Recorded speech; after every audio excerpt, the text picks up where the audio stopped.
এমন একটি গুরুত্বপূর্ণ বিষয় আপনারা জানেন, সম্প্রতি আমি বাংলাদেশের জাতীয় নির্বাচন, ত্রয়োদশ জাতীয় সংসদ নির্বাচন উপলক্ষে বাংলাদেশে ছিলাম।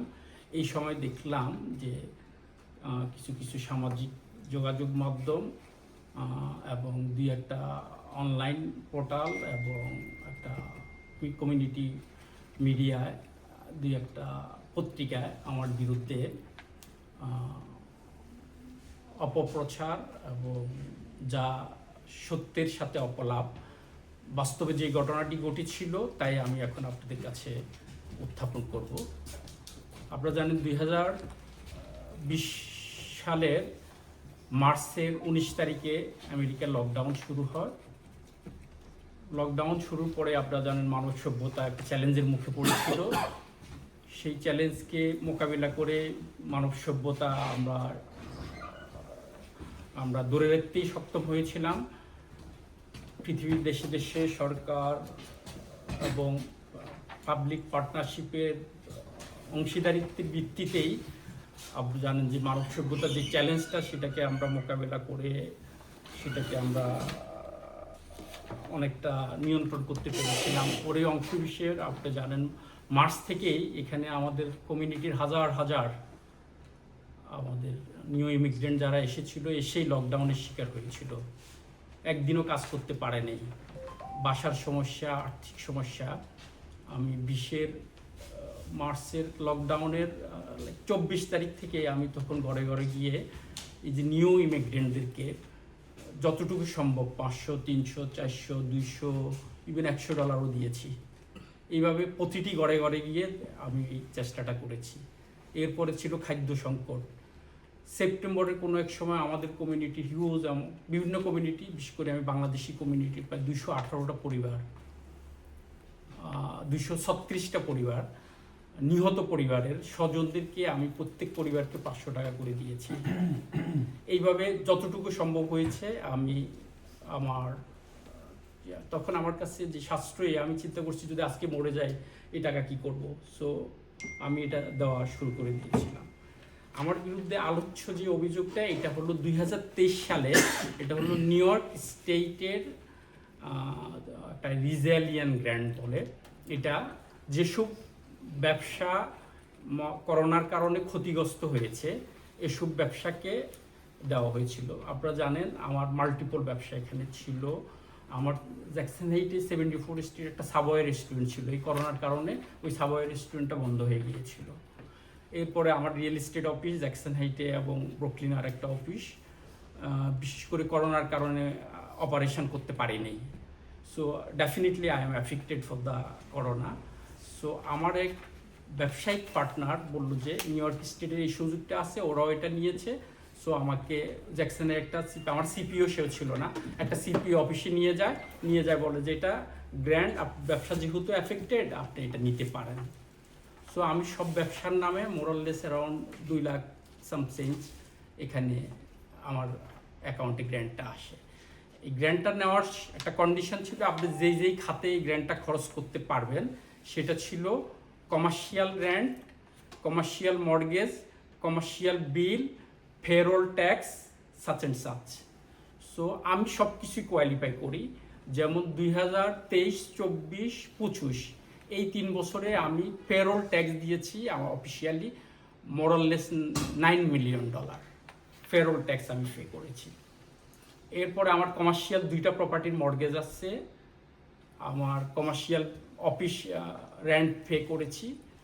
এখন যখনই একটা অডিট করে বা একটা অভিযোগ আনে তারা গণহারে, আপনারা জানেন সম্প্রতি যেটা আমি সহ আরও 9 জন, যে 9 জনকে আমি সত্যিকার অর্থভাবে চিনি না। সো ওরা কী ব্যবসার অ্যাগেনস্টে নিশ্চিত কী করেছে আমি জানি না, কিন্তু শুধুমাত্র আমার ছবিকে ফোকাস করে কিছু কিছু মিডিয়া যেটা সামাজিক মাধ্যমে যে অপপ্রচারটা চালাচ্ছে, যখনই আমার বিরুদ্ধে এই অভিযোগটা আসার আগেই অফিসিয়ালি আমার এক ব্যবসায়িক পার্টনার সে এটাকে একটা অনলাইন পোর্টালের মাধ্যমে এক বিশেষ ব্যক্তির মাধ্যমে শত ইমেইলের মাধ্যমে এগুলা বিভিন্ন জায়গায় পাঠায়। স্পেশালি আমার এক্সিট রিয়ালিটি কন্টিনেন্টালের অধীনে প্রায় 53 জন সেলস পার্সন কাজ করে, প্রত্যেকের ইমেইল ওখানে রেকর্ড আছে, প্রত্যেকের কাছে আমার বিরুদ্ধে এই অভিযোগপত্রটা পাঠায় যখনই সবাই আমাকে এইভাবে পাঠানোর পরে এটা দেখালো, আমি আমার লয়ারের সাথে আলাপ করার পরে লয়ার যেটা সাজেস্ট করলো যে তোমার বিরুদ্ধে এটা, তুমি সব কাগজপত্র রেডি করো, আমরা এটা যদি কন্টেস্ট করি এটা টিকবে না, যেহেতু তোমার এভরি বিজনেস ইজ লিজিটিমেট এক্সিস্ট করে। এরপরে আমি যখন দেখলাম যে এইভাবে অপপ্রচার এবং এইভাবে আমার বিরুদ্ধে শুরু করেছে, আমি লয়ারে বললাম যে এইগুলো হচ্ছে তো ট্রায়ালে তো 3 থেকে 4 বছর লাগবে, সো আদালতে আমাকে আদালত পাড়ায় ঘুরতে হবে, করতে হবে। সে বললো second option you can negotiate. তখন সে এডিএ মিস ভোগাল ডিস্ট্রিক্ট অ্যাটর্নির যে এডিএ যার কাছে মামলাটা, ওর সাথে আলাপ করলো। সে অফার দিল যে তুমি যদি সমুদ্র টাকা ফেরত দিয়ে দাও তাহলে এটা শেষ। সো আমি বললাম যে বেটার অপপ্রচার বা এইভাবে কোর্ট পাড়ায় আমার জীবনে এই যে 32 বছর আমেরিকায় বিভিন্নভাবে আপনারা জানেন ব্যবসা করি, আমি কোনো এসবিএ পিপিপি নো আদার্স কোনো, আমার যে একটা সাবওয়ে রেস্টুরেন্ট বন্ধ হয়ে গেছে, আমি ইচ্ছা করলে আমি পিপিপি নিতে পারতাম, গ্র্যান্ড আদার্স পিপিপি এবং অন্য সুযোগ সুবিধা নিতে পারতাম।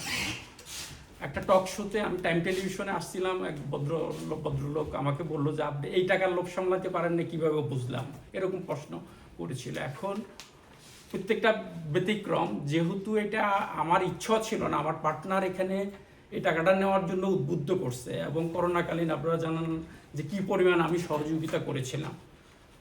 সো আমি যখন লয়ারের মাধ্যমে এটাকে, তখন আমি স্টিপুলেশনের ব্যবস্থা করলো, আমি সেম ডেতে জাজের সামনে গিয়ে এই যে অভিযোগটা, এটা আমি 2,50,000 টাকা একটা পেমেন্ট অ্যারেঞ্জমেন্ট, সেটা হলো 1 লাখ টাকা ওই দিনে রাইট ওয়ে দিয়ে দিলাম, আর 75,000 দুইটা পেমেন্টে আমাকে পে করতে হবে, which is I fed it off. এবং এই ব্যাপারটা ওভার। যে অভিযোগটা, এটা যদি আমি ট্রায়াল করতাম, ট্রায়ালে যেটা আপনি জানেন জুডিশিয়াল সিস্টেমে ট্রায়ালে আমি অ্যাটর্নি কনফার্ম যে এটা ডিসমিস হয়ে যেত, আর যেই খাতে খরচ করার আমি সেই খাতগুলো প্রমাণ করার মতো অবস্থা ছিল। কিন্তু যে ভুলটা, আসলে ভুল বলতে আমি এটা আমার সিদ্ধান্তে যে আমি যদি এটাকে যেভাবে আমার বিরুদ্ধে প্রিন্ট করে এই যে আমার অফিসের সামনে আনি, ওই অভিযোগের কপিটা রাখিয়ে দিচ্ছে, আমার বিভিন্ন সেলস পার্সনের কাছে, বিভিন্ন ইম্পর্টেন্ট লোকেশানে কতিপয় ব্যক্তি এগুলার অপপ্রচার করতেছে। তো আমি চিন্তা করলাম সত্য মিথ্যা কি, মানুষ তো মনে করবে যে এই লোকটা হয়তো এরকম, এটাকে লেটস ফিনিশ করে ফেলি। আমি এটাকে শেষ করে ফেললাম। শেষ করে এই যেটা আমি 2,50,000 টাকা কুইন্স কান্ট্রি ডিস্ট্রিক্ট অ্যাটর্নির অফিসে আমি ফেড ইট অফ, এবং this matter is over. So আপনাদের যদি এরপরে কোনো প্রশ্ন থাকে বলতে পারেন। না, ম্যাটার যদি ওভার হয়, এই যে আপনি বললেন আপনার বিরুদ্ধে অপপ্রচার উদ্দেশ্য প্রণোদিতভাবে করা হচ্ছে, আপনি এর বিরুদ্ধে কি কোনো অ্যাকশনে যাওয়ার পরিকল্পনা আছে? এই ব্যাপারে হ্যাঁ, বড় কথা হলো যে আমাদেরকে আজকে তাহলে ডাকছেন কেন, ম্যাটার যদি ওভার? আমি বলছি আইনগতভাবে এই ম্যাটারটা সলভ, আপনাদেরকে ডাকছি। এদের অপপ্রচারটাকে, এটা যে সামাজিক অপপ্রচার এবং বিভিন্নভাবে যে অপপ্রচারটাকে, এটাকে আপনাদের মাধ্যমে আমার বক্তব্যটা তুলে ধরার জন্যই মূলত আপনাদের এখানে আমি এডি অফিস থেকে যে এবং নিউ ইয়র্ক স্টেটের থেকে যে প্রেস সিরিজগুলি পাঠানো হয়েছে আমাদের মেডি অফিসগুলিতে, এই ব্যাপারে আমরা পরে তাদের সাথে আপনার সাথে কোনো কমিউনিকেট হয়েছে? আমরা যদি সেটেলডই করে ফেলি তাহলে তোমরা প্রেস সিরিজ কেন পাঠায় না? আমি আসলে রোজা এবং বিভিন্ন কারণে ওই ব্যাপারে আমি যারা সেখানে স্পেসিফিকলি বলছে আপনাদের অভিযোগগুলো কি কি অভিযোগের ভিত্তিতে আপনাদেরকে এই জিনিসটা তারা আমাদেরকে জানাচ্ছে, আপনারা পেইড অফ করছেন এই কথাটা সেখানে পুরোপুরি উল্লেখ নাই কিন্তু যদিও প্রেস রিলিজে। তবে এই ম্যাটারটা যে সলভ ফর ওভার এবং এটা যে কোনো রেকর্ড নাই, এই জিনিসটাকে আপনারা এডিএর সাথে কোনো কমিউনিকেট করছেন? যে তোমরা আমাদেরকে বললে এটা সলভ, কিন্তু এটা তো তোমরা এখন মিডিয়াতে দিচ্ছ যে আমরা কিছু। ডিডিও আপনি কিংবা আপনার লয়ার এই ব্যাপারে কোনো কথা বলছে? হ্যাঁ, আমি এডিএকে, আমি লয়ারকে যখন এই ব্যাপারটা গত মানডে কথা বলছি, সে বললো যে এডিএ ডিস্ট্রিক্ট অ্যাটর্নি অফিস থেকে তোমাদের কমিউনিটিতে যে প্রেস রিলিজটা দিছে ওইটার কপি আমাকে দাও। তো আমি এটা আজকে ওর কাছে পাঠাইতে সক্ষম হচ্ছি। এরপরে সে এই ব্যাপারে কথা বলবে। আর আমি যতটুকু আইন বুঝি, এটা তারা আমার ব্যাপারটা, অন্যদের ব্যাপারটা কি জানি না, আমার ব্যাপারটা যেটা একটু আমেরিকাতে এটাকে পিটিট লরেন্স ল, যে সেকশন 155 সাবক্লোজ 25, যেটা অনুযায়ী তারা বলছে যে তোমার এটা ব্যবসায়িক লেনদেনে তোমার এটা অনিয়ম ছিল। সো আমি অনিয়মে I can go both way, যেটা আমি আগেই বলেছিলাম যে আমি এটাকে কনভিকশন বললো কেন? প্রেস রিলিজে কনভিকশন বললো।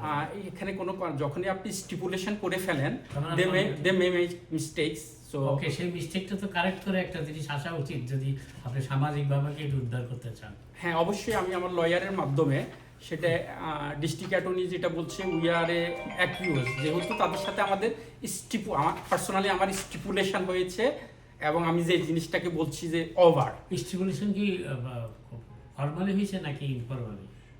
অবশ্যই formally that means ADA miss Bogle যেই assistant district attorney, my attorney and me we went through with the stipulation এবং জাজ এটাতে সাইন করে দিয়েছে, দিস ম্যাটার ইজ ওভার। আচ্ছা, এখানে আপনার একজন পার্টনারের কথা বললেন, তো অভিযোগটা শুধু আপনার নামে কেন আসলো? পার্টনার সহ যে টাকা শুধু কি আপনার নামে কি গ্র্যান্টটা মঞ্জুর মানে আপনার উত্তোলন করেছিলেন নাকি পার্টনার সহ সম্পৃক্ত ছিল? এটা যেহেতু বিজনেসগুলো আমি অন করি, সো পার্টনার সম্পৃক্ত থাকলেও আমাকে এটা রেসপন্সিবিলিটি নিতে হচ্ছে। সেক্ষেত্রে